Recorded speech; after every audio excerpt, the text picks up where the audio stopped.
देखिए, ये इस बार के चुनाव में सिर्फ सासाराम का ही मुद्दा नहीं है, ये पूरे बिहार का मुद्दा है।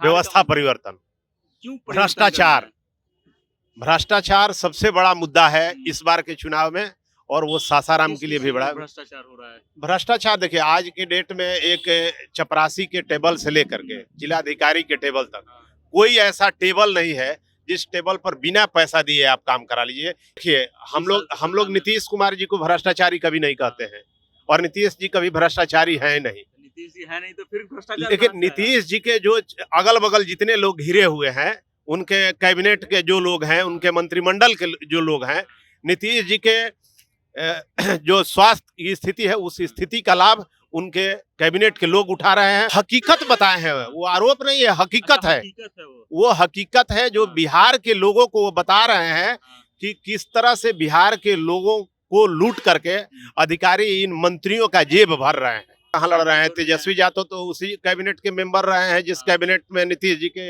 ये सारे भ्रष्टाचारी हैं।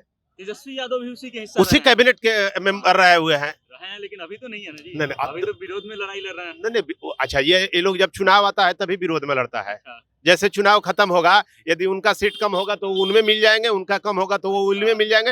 अभी भरोसे के लायक एक ही बिहार में पार्टी है, जनसुराज। आपने अभी पूछा कि नए चेहरे पे क्यों भरोसा हो रहा है, तो जो पेंशन 400 रुपए था वो 1100 रुपए हो गया, इसलिए भरोसा हो रहा है। एक चीज और सुनिए, जो अभी तक किसी को एक भी रुपए उसके खाते में नहीं आता था, इसी व्यवस्था परिवर्तन की बात करने वाले व्यक्ति की वजह से हर 75 लाख महिलाओं के, अब तक के इतिहास में नहीं था और शायद किसी राज्य में भी ऐसा नहीं हुआ होगा मेरी जानकारी के अनुसार, तो 75 लाख महिलाओं के खाते में 10-10 हजार रुपए मिला। तो सोचिए, जो व्यक्ति सत्ता में नहीं है इसके बावजूद इस तरह का परिवर्तन करता है। ये तो और इसका क्रेडिट हर तो एक सेक्टर तेजस्वी में- यादव ले रहा है ना कि देखिए, पेंशन क्रेडिट तो आप करें हम ले लें वो अलग है, लेकिन जो चीजें हमको लाभान्वित करेंगी, जिसकी वजह से मेरे घर का चिराग जलेगा, हम तो उसको जानते हैं ना।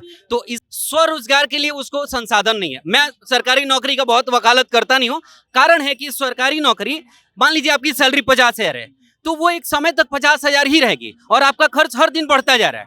इस स्थिति में आप 50,000 लेकर के दिव्यांग या विकलांग की श्रेणी में हैं, इससे ज्यादा कुछ है नहीं। लेकिन लेकिन नौकरी वाले लोग दिव्यांग एक तरह से सरकारी नौकरी उस व्यक्ति को करना है जिसकी महत्वाकांक्षा बहुत ऊंचा नहीं है, या फिर उसकी महत्वाकांक्षा सिर्फ ये है कि मैं सिस्टम में जाकर के सिस्टम को सुधारने का प्रयास करता हूं। लेकिन अपने यहाँ जो सरकारी नौकरी के लिए लोग लालायित हैं, उसके पीछे ये कि सोचते हैं कि सैलरी के नीचे कितना आता है, कि अभी जैसे कॉलेज के लिए 4-4 लाख रुपए मिलता है, कि उच्च शिक्षा के लिए 4 लाख दे रहे हैं, लेकिन वो 4 लाख कब मिलता है? जब बच्चा अपना पहले सेमेस्टर का फीस दे चुका होता है तब मिलता है। अब बताइए, हम पहले सेमेस्टर का फीस जब दे ही नहीं पाएंगे तो हम कॉलेज में दाखिला लेंगे कैसे? इस तरह से इस 4 लाख रुपए का फायदा कौन उठाता है? जो सक्षम व्यक्ति है वही, जबकि आखिरी पैदान पे बैठे हुए आर्थिक रूप से कमजोर व्यक्ति को यह लाभ मिलना चाहिए था, अभी भी उनके पास नहीं है। आप गांव में जाके सर्वे करा लीजिए, जो परिवर्तन की बात करेगा वही सत्ता पे राज करेगा। अभी मुख्यमंत्री जी आए थे, पूरा शहर एक दिन के लिए जाम था, बंद था। जब बंद था तो उनको पता है कि चीजें सही हैं, तो इस तरीके से दिखा दिया जाता है और फिर इसके बाद सर्कुलेट किया जाता है कि एकदम सब जनता मगन है। अल्पसंख्यकों को कहाँ कुछ भी मिला है, कहीं कुछ मिला है? कुछ भी नहीं, बिल्कुल नहीं मिला है। कोई आरक्षण नहीं है उनके लिए, कोई विशेष व्यवस्था शिक्षा एजुकेशन में नहीं है।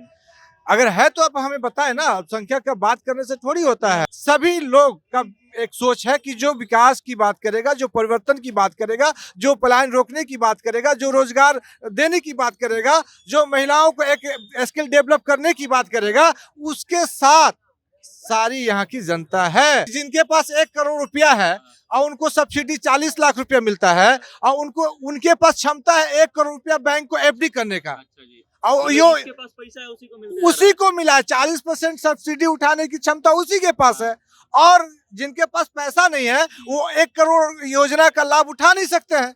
बिल्कुल। अब जब बैंक को चाहिए 1 लाख का लिक्विड चाहिए, फिक्स डिपॉजिट चाहिए, उसके अगेंस्ट में ये योजना मिलेगा, तो वैसे लोगों को अगर प्रधानमंत्री चाहे वो मुख्यमंत्री हो, बैंक के द्वारा इस तरह का अगर व्यवस्था देते हैं, तो जिसके घर में पैसा भरा हुआ है और उसके पास क्षमता है कि 1 करोड़ रुपया बैंक को एफडी दे, और तो बताइए कि उनको इस योजना का लाभ लेने का हक बनता है? नहीं ना बनता है। कुछ लोग कहते हैं कि वोट कटवा है। मैं आपको बता देता हूं कि हमारी जब नई पार्टी है तो सिंपल सी बात है, सारे समाज की बात करती है, सभी लोग को जोड़ने का काम करती है, तो सिंपल सी बात है, सभी समाज से उच्च विचार के लोग हैं, शिक्षित विचार के लोग हैं, तो वो हमारे पार्टी से जुड़ेंगे। तो काटेंगे तभी तो हम जुड़ेंगे, तो आगे बढ़ेंगे। निश्चित रूप से जड़ से काटेंगे और 243 सीट पे भरपूर मुकाबला के साथ आगे बढ़ेंगे। 2025 का विधानसभा चुनाव एकदम सर पे है। एक महीने में जो है चुनाव होने वाले हैं और अब आलम ये है कि वो नेता जो आपको अभी तक दिखाई नहीं देते थे वो अब आपको दिखने लगेंगे। आपके क्षेत्र में आएंगे, आपकी बात करेंगे, आपको बताएंगे कि आपके लिए हमने क्या क्या किया है। हम चुनावी यात्रा पर हैं। हम फिलहाल जो है सासाराम पहुंच चुके हैं, सासाराम जंक्शन पर मौजूद हैं। हमने सोचा कि क्यों ना सासाराम के लोगों से बातचीत की जाए कि आखिर सासाराम का मुद्दा बिहार में चुनाव के समय क्या होने वाला है और सासाराम का मूड क्या कहता है। कुछ लोगों से हम लोग बातचीत करेंगे कि उनका विचार क्या है, क्या सोचते हैं वो सासाराम को लेकर के। क्या नाम है भाई साहब? विनोद तिवारी। सासाराम के ही रहने वाले हैं जी, मैं सासाराम का ही क्या मुद्दा है सबसे बड़ा सासाराम का जो काम अभी तक नहीं हुआ है जो होना चाहिए था?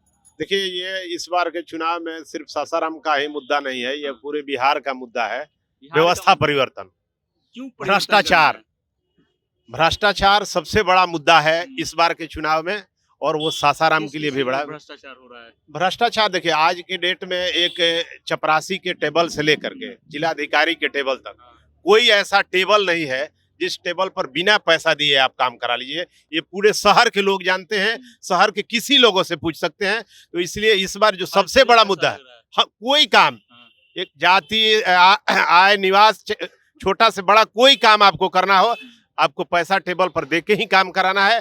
इससे शहर के एक एक आदमी वाकिफ है। अब तो नली गली के सफाई में भी पैसा लग रहा है, उससे ज्यादा और भ्रष्टाचार, हाँ, उससे ज्यादा और भ्रष्टाचार क्या हो सकता है। ये कैसे सुधरेगा भ्रष्टाचार वाला जो मुद्दा है? तो भ्रष्टाचार, देखिए, जब व्यवस्था बदलेगा तो अपने आप भ्रष्टाचार सुधर जाएगा। व्यवस्था परिवर्तन होगा इस बार व्यवस्था परिवर्तन होगा, इसलिए व्यवस्था परिवर्तन। भ्रष्टाचार को आरोप लगा रहे हैं और नीतीश कुमार को विकास पुरुष सुशासन बाबू के नाम से जाना जाता है। देखिए, हम लोग नीतीश कुमार जी को भ्रष्टाचारी कभी नहीं कहते हैं, और नीतीश जी कभी भ्रष्टाचारी हैं नहीं। नीतीश जी है नहीं तो फिर भ्रष्टाचार। लेकिन नीतीश जी के जो अगल बगल जितने लोग घिरे हुए हैं, उनके कैबिनेट के जो लोग हैं, उनके मंत्रिमंडल के जो लोग हैं, नीतीश जी के जो स्वास्थ्य की स्थिति है, उस स्थिति का लाभ उनके कैबिनेट के लोग उठा रहे हैं। और बिहार के जिक्र कर रहे हैं तो हमको याद आ रहा है प्रशांत किशोर खूब आरोप लगाए हैं बड़ा बड़ा। मंगल पांडे, दिलीप जायसवाल, सम्राट चौधरी, संजय जायसवाल जैसे तमाम नाम सामने आए हैं। तो क्या इन आरोपों को आधार बना रहे हैं आप? नहीं, हम प्रशांत जी आरोप कभी नहीं लगाए हैं। प्रशांत जी भ्रष्टाचार का तो आरोप लगा है, अशोक चौधरी पर भी लगा है। हकीकत बताए हैं, वो आरोप नहीं है, हकीकत है। वो हकीकत है जो बिहार के लोगों को वो बता रहे हैं कि किस तरह से बिहार के लोगों को लूट करके अधिकारी इन मंत्रियों का जेब भर रहे हैं। उन हकीकत को वो बता रहे हैं। वो अब तो पावर आपके हाथ में आ गया है, तो इस बार क्या करना है आपको? नहीं, हमारे हाथ में कहाँ पावर आया है। चुनाव के समय में जनता के पास पावर होता है।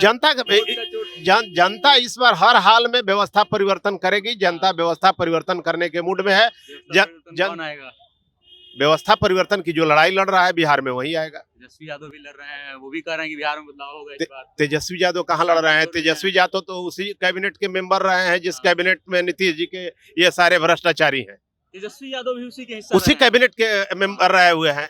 लेकिन अभी तो नहीं है ना जी। नहीं, अभी तो विरोध में लड़ाई लड़ रहे हैं। नहीं, अच्छा, ये लोग जब चुनाव आता है तभी विरोध में लड़ता है। जैसे चुनाव खत्म होगा, यदि उनका सीट कम होगा तो उनमें मिल जाएंगे, उनका कम होगा तो वो उनमें मिल जाएंगे। इन लोगों का भरोसा नहीं है, कोई भरोसा नहीं है। कोई भरोसा नहीं है कि चुनाव बाद वो विपक्ष में रहेंगे कि वो जाके सत्ता में मिल जाएंगे, इसकी कोई गारंटी नहीं है। ये अगर कोई एक आदमी अभी भरोसे के लायक एक ही बिहार में पार्टी है, जनसुराज, जो चेहरा पर भरोसा हो रहा है। हाँ, एकदम नया चेहरा। बिहार के लोग नए चेहरा को देखना चाहते हैं। पर क्यों भरोसा हो रहा है?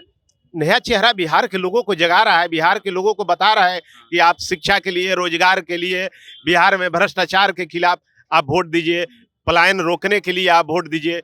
मुद्दे की राजनीति कर रहा है, चोरी और गाली की राजनीति नहीं कर रहा है। बाकी जो एनडीए और इंडिया 2 गठबंधन बिहार में काम कर रहा है, एक चोरी की राजनीति कर रहा है, एक गाली की राजनीति कर रहा है। आपने अभी पूछा कि नए चेहरे पे क्यों भरोसा हो रहा है, तो जो पेंशन 400 रुपए था वो 1100 रुपए हो गया, इसलिए भरोसा हो रहा है। एक चीज और सुनिए, जो अभी तक किसी को 1 भी रुपए उसके खाते में नहीं आता था, इसी व्यवस्था परिवर्तन की बात करने वाले व्यक्ति की वजह से हर 75 लाख महिलाओं के, अब तक के इतिहास में नहीं था, और शायद किसी राज्य में भी ऐसा नहीं हुआ होगा मेरी जानकारी के अनुसार। तो 75 लाख महिलाओं के खाते में 10-10 हजार रुपए मिला। तो सोचिए जो व्यक्ति सत्ता में नहीं है इसके बावजूद इस तरह का परिवर्तन करता है। ये तो और इसका क्रेडिट हर तो एक सेक्टर तेजस्वी में- यादव ले रहा है ना कि देखिए, पेंशन क्रेडिट तो आप करें हम ले लें वो अलग है, लेकिन जो चीजें हमको लाभान्वित करेंगी, जिसकी वजह से मेरे घर का चिराग जलेगा, हम तो उसको जानते हैं ना। तो इसके वजह से अभी जो भैया ने कहा कि व्यवस्था परिवर्तन की जो बात करेगा वही सत्ता पे राज करेगा, तो व्यवस्था परिवर्तन की बात करने के कारण ही 75 लाख महिलाएं आज 10,000 वाली हो गई। तो यही है कि जो व्यवस्था परिवर्तन की बात करेगा हम उसी के साथ जाएंगे। अच्छा ये बताइए, आप युवा हैं, युवा के लिए सबसे बड़ा मुद्दा क्या है सासाराम में? युवा के लिए सबसे बड़ा मुद्दा स्वरोजगार के लिए उसको संसाधन नहीं है। मैं सरकारी नौकरी का बहुत वकालत करता नहीं हूँ, कारण है कि सरकारी नौकरी, मान लीजिए आपकी सैलरी 50,000 है, तो वो एक समय तक 50,000 ही रहेगी और आपका खर्च हर दिन बढ़ता जा रहा है। इस स्थिति में आप 50,000 लेकर के दिव्यांग या विकलांग की श्रेणी में हैं, इससे ज्यादा कुछ है नहीं। सरकारी लेकिन नौकरी वाले लोग दिव्यांग एक तरह से सरकारी नौकरी उस व्यक्ति को करना है जिसकी महत्वाकांक्षा बहुत ऊंचा नहीं है, या फिर उसकी महत्वाकांक्षा सिर्फ ये है कि मैं सिस्टम में जाकर के सिस्टम को सुधारने का प्रयास करता हूं। लेकिन अपने यहाँ जो सरकारी नौकरी के लिए लोग लालायित हैं, उसके पीछे ये कि सोचते हैं कि सैलरी के नीचे कितना आता है। तो इसलिए मैं सरकारी नौकरी का बहुत वकालत नहीं करता। मैं कहता हूं कि व्यक्ति को स्वरोजगार के लिए अवसर मिलना चाहिए, और स्वरोजगार का अवसर हमारे फंडामेंटल ड्यूटीज और राइट के तहत सरकार को हमें प्राप्त कराना चाहिए, जो अभी तक नहीं हो रहा है। अभी तक नहीं। आप एक उदाहरण देता हूं आपको कि अभी जैसे कॉलेज के लिए 4-4 लाख रुपए मिलता है, कि उच्च शिक्षा के लिए 4 लाख दे रहे हैं, लेकिन वो 4 लाख कब मिलता है? जब बच्चा अपना पहले सेमेस्टर का फीस दे चुका होता है तब मिलता है। अब बताइए, हम पहले सेमेस्टर का फीस जब दे ही नहीं पाएंगे तो हम कॉलेज में दाखिला लेंगे कैसे? इस तरह से इस 4 लाख रुपए का फायदा कौन उठाता है? जो सक्षम व्यक्ति है वही, जबकि आखिरी पैदान पे बैठे हुए आर्थिक रूप से कमजोर व्यक्ति को यह लाभ मिलना चाहिए था, अभी भी उनके पास नहीं है। आप गांव में जाके सर्वे करा लीजिए। मतलब जिसको जरूरत है उसको नहीं मिल रहा है। जरूरतमंद व्यक्ति को तब माना जाता है ना जब वो मान लीजिए 12th पास हुआ और वो चाहता है, एक फॉर्म होता है कि अप्लाई करे कि आप उच्च शिक्षा चाहते हैं और कहाँ चाहते हैं, इसके हिसाब से एंट्रेंस दिया और उसके खाते में वहां से वो कॉलेज अलॉट हो गया, उसका प्रोसेस शुरू हो गया। अभी क्या होता है कि फर्स्ट सेमेस्टर का फी आपको खुद से देना है, इसके बाद कॉलेज डोमिसाइल बनेगी, जो भी बोनाफाइड बनेगा तब जाके पेमेंट होगा। बच्चा वहीं रुक जाता है और वही बच्चा फिर कहता है कि हम नॉर्मल ग्रेजुएशन कर रहे हैं, बिहार की यूनिवर्सिटी से 3 साल की जगह 4 साल अपना बर्बाद करते हैं, और इसके बाद जो चीजें 3 साल की वो 4 साल में होंगी या 4.5 साल में होंगी या कब पूरा होंगी ये भी स्थायी नहीं है। इसके बाद वो धीरे धीरे सिस्टम में आता है सरकारी नौकरी के, और सरकारी नौकरी में आता है वो अपने मेधा के साथ साथ, लेकिन मेधा से इतना खिलवाड़ होता है कि वही व्यक्ति 10 वर्षीय योजनाओं में जुट जाता है और फिर धीरे धीरे अपने गांव की तरफ भी नहीं जा पाता है। कारण कि लोग उससे उम्मीदें लगाए हैं, माता उसकी उम्मीदें लगाई, मेरा बेटा जब अच्छे नौकरी पे जाएगा तो मेरे लिए साड़ियां खरीदेगा, क्योंकि उन्होंने अपने पूरे जीवन की दुर्दशा को देखा है। तो वो दुर्दशा तो माँ की सुधार नहीं पाया, फिर बच्चा अपने आप में मानसिक रूप से कुंठित हो गया और वही बच्चा समाज के लिए धब्बा हो जाता है। तो इस तरह से बिहार के जो व्यक्तिगत या बौद्धिक पलायन कहिए या फिर बौद्धिक कुंठा कहिए, इसके जिम्मेदार भी जो सत्ता में बैठे हुए लोग हैं वही हैं।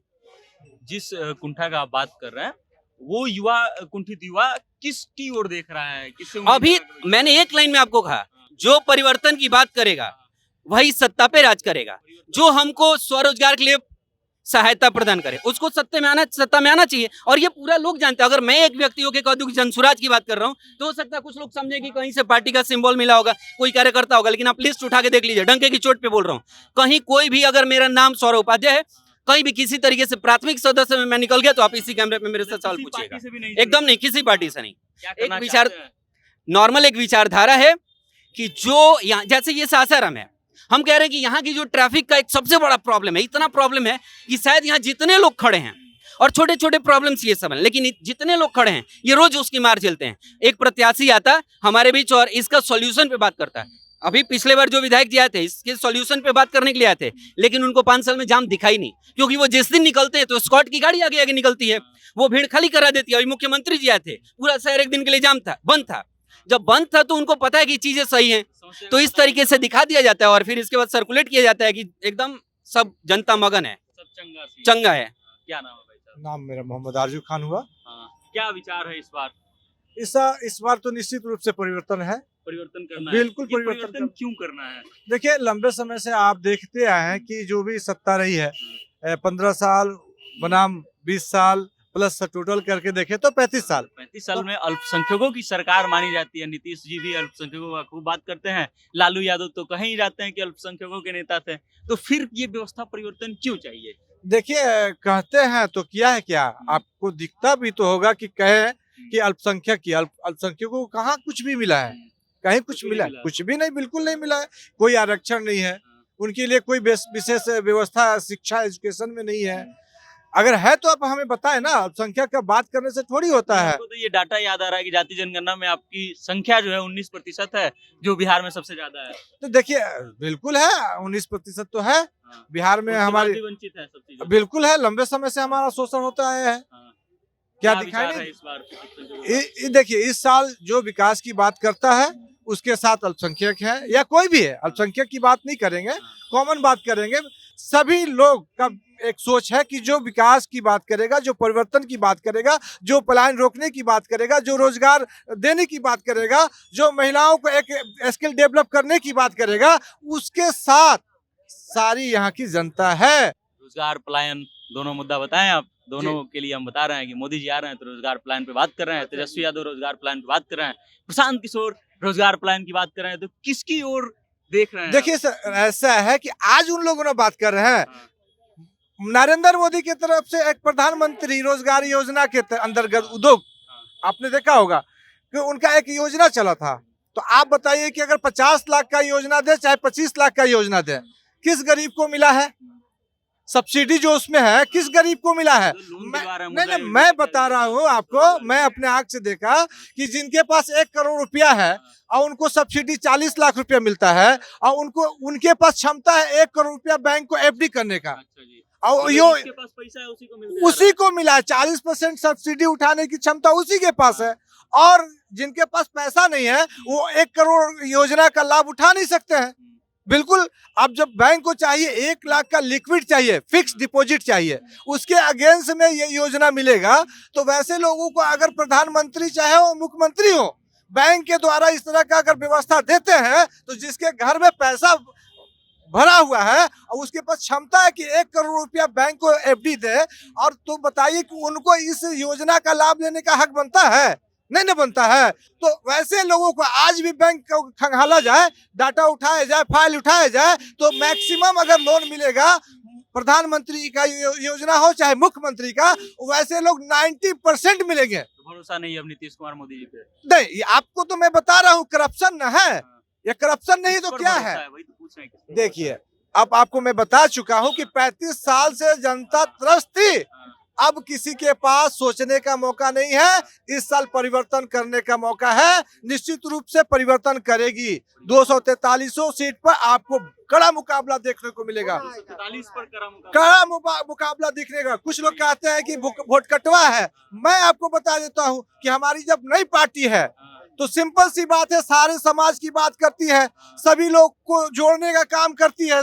तो सिंपल सी बात है, सभी समाज से उच्च विचार के लोग हैं, शिक्षित विचार के लोग हैं, तो वो हमारे पार्टी से जुड़ेंगे। तो काटेंगे तभी तो हम जुड़ेंगे, तो आगे बढ़ेंगे। निश्चित रूप से जड़ से काटेंगे और 243 सीट पे भरपूर मुकाबला के साथ आगे बढ़ेंगे। बड़ी बात, 243 सीटों पर मुकाबला। क्या नाम है चाचा जी? अरे नहीं बोलिएगा, क्या नाम है चाचा जी? मेरा नाम मोहम्मद जावेद अंसारी। क्या विचार रखते हैं बिहार को लेकर के? देखिए हम यहाँ पे नहीं रहते हैं। कहाँ के रहने वाले हैं? रहने वाले रफीगंज का, लेकिन हम लोग सब बाहर रहते हैं। अच्छा, बाहर रहते हैं, तो आपसे बात करना और जरूरी है। फिर कहाँ रहते हैं? कोल्हापुर में रहते हैं। कोल्हापुर में रहते हैं। क्या करते हैं कोल्हापुर में? मैं लिफाफे का काम करता हूँ। हाँ?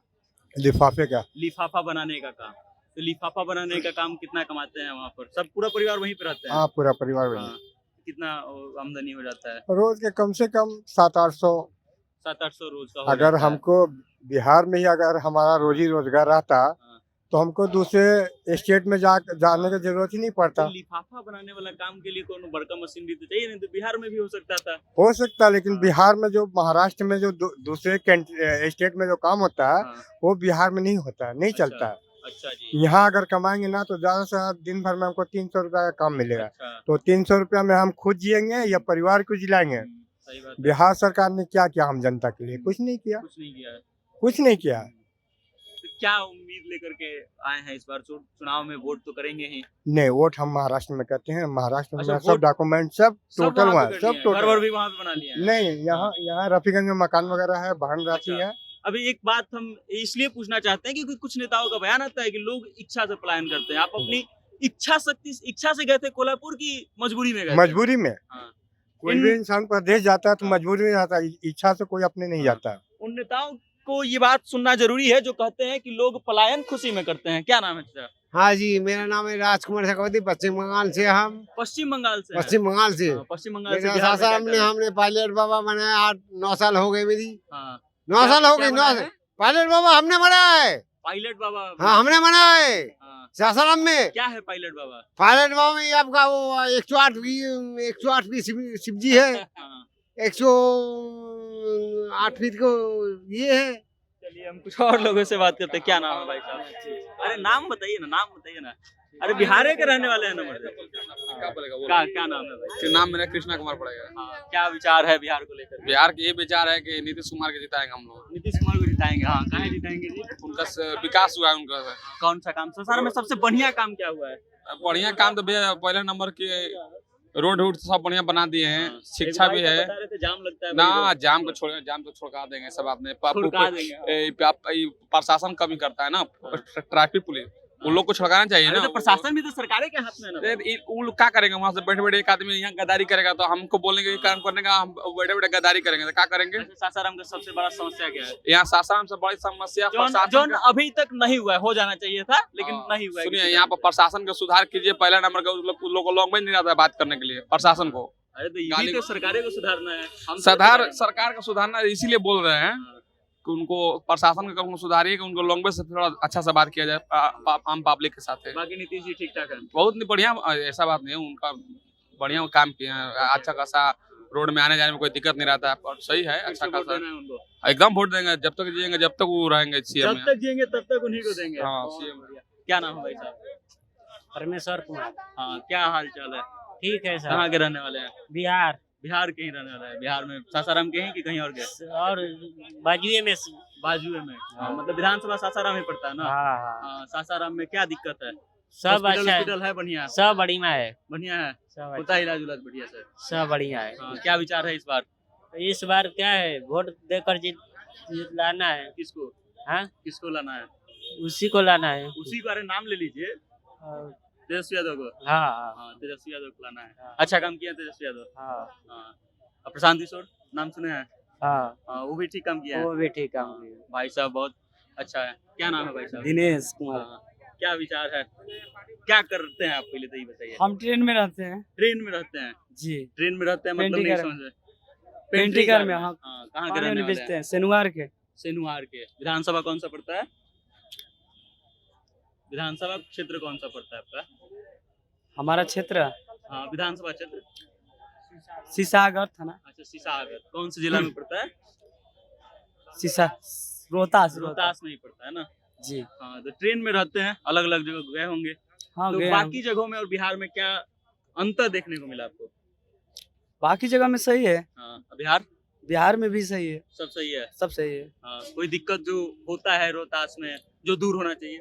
नहीं, कोई दिक्कत नहीं है, सब मुद्दा ठीक ठाक है। सब सही है। हाँ, कोई दिक्कत नहीं है। नहीं, रोड भी बन गया है ना। अच्छा। हाँ, रोड अच्छा बन गया है। हाँ। क्या नाम है भाई साहब? हाँ, चलिए इन्हीं से बात कर लेते। क्या नाम है? मेरा नाम पूनम है। हाँ, क्या विचार है इस बार जनता का? देखिए, इस बार का जनता का विचार है कि जनता बहुत चेत गई है, हाँ। बहुत जागरूक हुई है और जनता ने देखा है, बिहार की जनता बोले ने तो देखा चेत है। किससे गई है और जागरूक किसके प्रति हाँ। हुई है? मैं बता रही हूँ वही बात कि लालू जी का सरकार जनता ने देखा है, तो जब उससे उबी तो नीतीश जी को लाया गया और नीतीश जी भी 20 साल रहे और इतना अफसरशाही हम लोग को देखने के लिए मिला कि कहीं भी कोई भी काम हो, आपको वीडियो के पास, सीओ के पास, कहीं आपको पैसा दिए बिना कोई काम नहीं हो रहा है और अच्छा से अच्छा शिक्षित महिला लोग भी लाइन में लग करके अपना काम कराने के लिए, अपनी बात रखने के लिए वो लोग ये करती हैं। और करहगर में तो अभी कुछ दिन 3-4 महीने पहले की बात है कि एक महिला अपनी बात लेके गई थी और किसके उसको पास? सीओ के पास और सीओ उसका हाथ में मोड़ के उसको भगा दिया था। सीओ साहब ने जनता का हाथ मोड़ के भगा दिया। भाई हाँ। साहब सिगरेट पीछे आके मत पीजिए, साइड हटिए। तो हम लोग उसकी फिर बात किए थे, फिर हम लोग उसके लिए हम लोग लड़े थे, लेकिन कहीं मतलब कुछ अफसरशाही इतना बढ़ गई है कि कि- जनता अफसर जो है जनता के ऊपर चढ़ बैठ रहे हैं। हाँ जबकि और होना उल्टा चाहिए, जनता की सेवा के लिए है वो। बिल्कुल बिल्कुल। तो अफसरशाही इतनी है ना, तो बिहार की जनता एकदम त्राही कर रही है कि नहीं भाई, इस तरह का सरकार एकदम नहीं चाहिए, क्या अब विचार कोई है? बदलाव होना चाहिए और जनता के पास विकल्प है। हम लोग तो आम जनता है, साधारण जनता है। हम लोग 2-3 साल से देखा है कि एक भाई प्रशांत किशोर नाम के एक इंसान है जो बात कह रहे हैं और उनकी सारी बात एकदम सही बात है। उन्होंने कहा है कि भाई जब तक से समाज में महिलाओं को हम पूंजी नहीं देंगे और महिला आर्थिक रूप से मजबूत नहीं होगी तो किसी भी समाज का विकास नहीं होगा। कितनी पढ़ी लिखी राज हैं का हम ग्रेजुएट हैं, एमए हैं, बीएड हैं, क्या करती हैं आप? लेकिन बेरोजगार हैं। ग्रेजुएट में करने के बाद भी बेरोजगार हैं। हाँ, बेरोजगार हैं। क्यों? क्योंकि हमारे टाइम में ना इतना घूस हो गया था कि आदमी परीक्षा देता था, पास भी करता था, लेकिन जो लोग पैसा देते थे उन लोग की नौकरी हो जाती थी और हम लोग पढ़ने वाले लोग संघर्ष करते रह गए और एज भी खत्म हो गया। अब आप इस बात को अंदाजा लगाइए कि जो व्यक्ति पढ़ रहा होगा, एग्जाम दे रहा होगा और उसके बाद पैसा न देने के बाद कारण उसका नौकरी न लगे, तो उसके लिए कितनी बड़ी बात होगी ये। बाकी आपने सुना कि सासाराम की जनता का मूड क्या है। अब इस वीडियो को लेकर के आप क्या सोचते हैं, बिहार के तमाम नेताओं के बारे में आप क्या सोचते हैं, अपनी राय कमेंट करके हम तक भेज दीजिएगा और देखते रहिएगा जनता जंक्शन। मेरा नाम वेद प्रकाश है। बहुत बहुत धन्यवाद।